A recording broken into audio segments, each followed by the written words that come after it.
So Drew, maybe you could first just tell me a little bit about the work you did here, and then I'm going to ask you to introduce your teammates as well. Yeah, so we've done a lot of work developing an IoT testbed.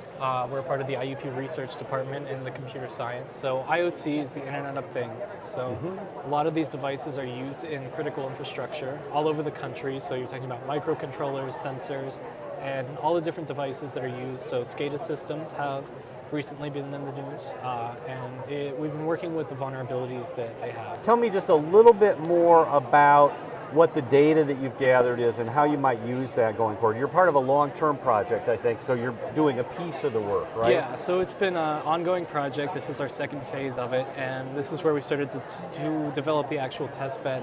So we have physical sensors that we use. We wanted to simulate a smart home office. So we have smart plugs, we have air sensors, we have cameras, we have computers, we have cell phones. And we did data collections to understand how these all operate under normal conditions. So once we had a baseline, which you can see here, Gotcha. we were able to start attacking the system. So we'd use different malwares, we'd use different types of network disruption techniques, stuff like that, to then classify those as malicious sets. And we'd compare the malicious to the benign.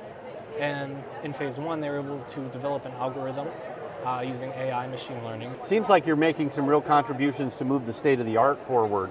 This is not just busy work in a laboratory somewhere. This is going to go somewhere and it's going to protect me and the rest of us later on as it comes into applicability. So that's great to see. Yeah, and ultimately that's the goal. We want to increase security. We want to push forward into new AI detection algorithms. Great. We want to find better ways to improve the infrastructure that we have. That's wonderful. Thanks, Drew, for that, and it really makes sense to me. I do want to talk to Maria a little bit, so let's switch to her.